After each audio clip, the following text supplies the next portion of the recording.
देखो guys mummy यहाँ पे कड़ी बना रही हैं।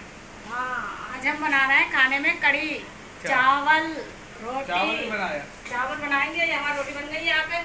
देखो गाइस रोटी बन गई है। ये हमारी रोटी बन गई है यहाँ पे और ये हमारी कड़ी बन गई है। सही है।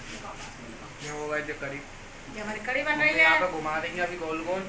ये कड़ी बन रही है और अभी चावल बनाएंगे, दूध खौलाएंगे, बर्तन माजेंगे। इसमें पकौड़ी नहीं डाली? अभी पकौड़ी भी बनाएंगे। पकौड़ी तो पड़ती है। हाँ, अभी बनाई नहीं है पकौड़ी। पकौड़ी बनाएंगे, पहले ये बना दे फिर पकौड़ी बनाएंगे, दूध खौलाएंगे, चावल बनाएंगे। सही है, बनाओ बनाओ। गाइस पापा यहाँ पे लेट हुए हैं और मैं कूलर में बैठ हुआ था। गर्मी लग रही हो गाइस। अभी थोड़ी देर पहले गाइस मैं कोचिंग गया था ना गाइस, तो गाइस बारिश हो रही थी बहुत तेज, मतलब तेज नहीं गाइस, 15 मिनट की हुई थी मुश्किल से, फिर रुक गई बारिश। कितने दिनों बाद आज हुई है बारिश। मम्मी हुई थी बारिश, तुम उठी थी जब? मम्मी नहीं सोई है गाइस, मम्मी सोई नहीं है, मम्मी लेट हुई थी इसका मतलब।